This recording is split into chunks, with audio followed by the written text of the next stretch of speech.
Good morning, Marijuana Nation.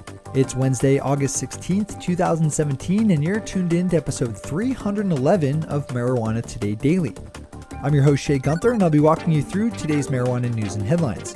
As always, we have a full and busy day of cannabis news in our hands, so let's jump right into it.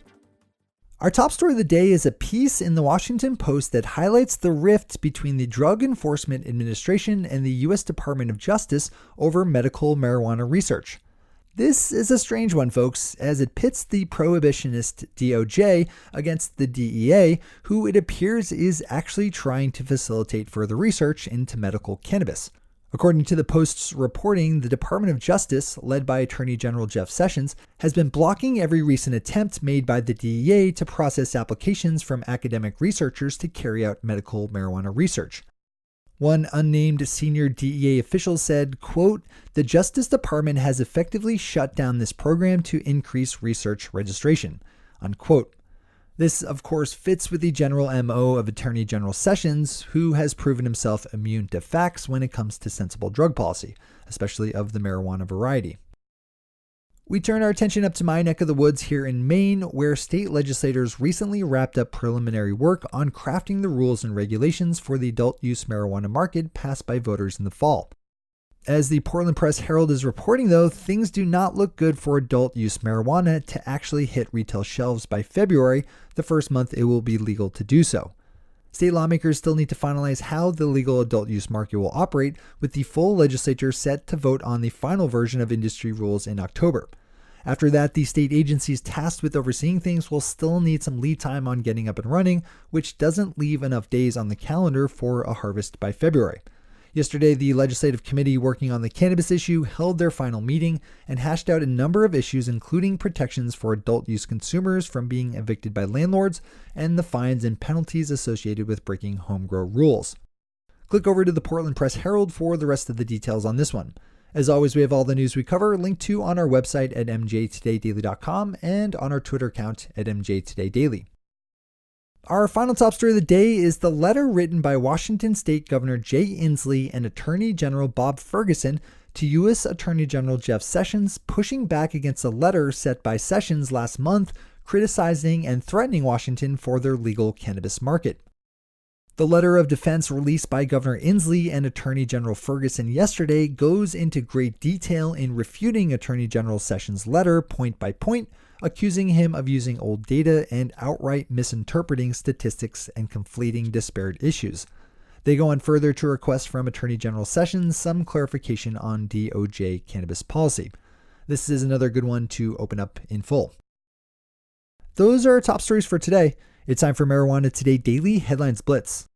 Before we blitz it in headlines, let's quickly thank our sponsor, MJ Today Media, publishers of this podcast, our weekly show Marijuana Today, and the ever so popular MJ Today Media newsfeed.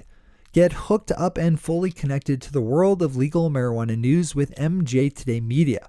You can find Marijuana Today over at mjtodaypodcast.com and subscribe to the MJ Today Media newsfeed over at mjtodaymedia.com/newsfeed. And of course, you can find all our podcasts on iTunes by simply searching for the word marijuana. All right, time for the blitz. Business is booming in legal marijuana cultivation, with Boulder, Colorado-based AeroGrow, best known in the industry for being owned by gardening giant Scotts Miracle-Gro, reporting revenue of $2.5 million for the latest quarter, up 14% over last year.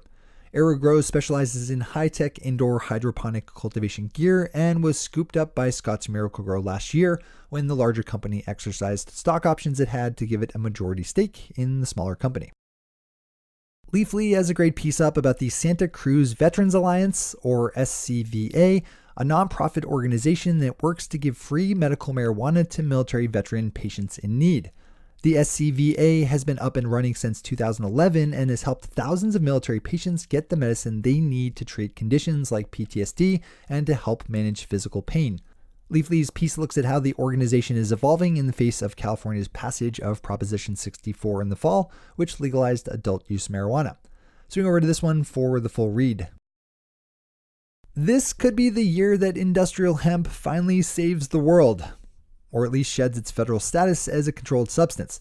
The Cannabist has a good article up looking at the Industrial Hemp Farming Act of 2017, a piece of proposed legislation recently introduced into the U.S. House of Representatives by Kentucky Republican Representative James Comer that would remove hemp from being classified under the Controlled Substances Act, which places both marijuana and hemp at the same level as a Schedule I drug, the most severely restricted of all the government's drug classifications. If passed, Representative Comer's bill would treat any hemp plant with less than 0.3% THC content as a non-drug industrial crop. The ranks of registered medical marijuana patients in Arkansas is starting to climb as the state begins processing applications from prospective patients. As of Friday, the Arkansas Department of Health said they had more than 500 registered and approved patients already on the books after just a couple of months of activity. The state expects the total number of medical marijuana patients to eventually grow to more than 30,000. Tom Angel over at MassRoots picks up a second headline in today's show with his piece diving into the various gubernatorial races in contests across the nation and the various marijuana leanings of the candidates.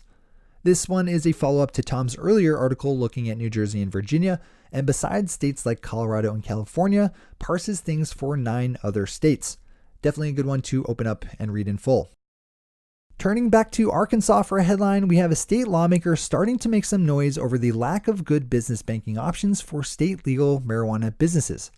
This is an issue that we cover all the time here on Marijuana Today Daily, and it's one that Arkansas cannabis entrepreneurs have to deal with just the same as their peers in Colorado and California. The problem, of course, stems from the fact that federal prohibitions on marijuana means that the banking industry is very hesitant to extend business banking services to industry companies, leaving most legal cannabis transactions to be carried out in cash. Arkansas State Representative Doug House of Little Rock told a reporter for Arkansas Matters that he hoped that 2 state banks would step up and start to work with licensed cultivation companies by the end of next year. We'll report back on any relevant updates there. And finally for today, Leafly has a long-form piece up looking at the social media hijacking of a legal marijuana company, with Kiva Confections being hit by controversy kicked up after a rogue Instagram account not connected to Kiva, but appearing to be so, started posting all sorts of trashy shit talk, in one instance attacking a person whose family member had died of cancer. The interesting angle on this story is the murky rules around social media accounts and legal cannabis. From the sounds of Leafly's piece, Instagram hasn't been very effective in closing down the pirate Kiva account, stonewalling Kiva company officials for months before finally releasing a weak sauce statement saying they don't let people use their platform to advertise or sell marijuana.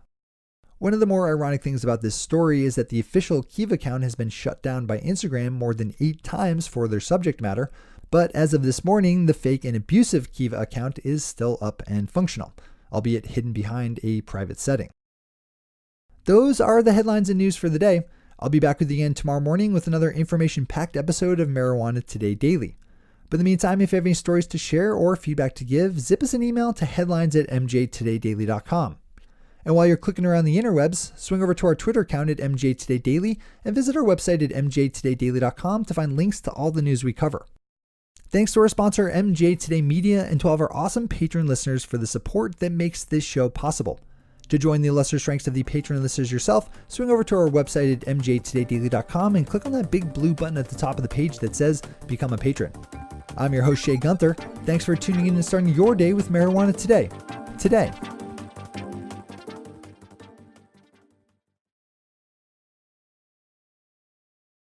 One take, Shay. One take.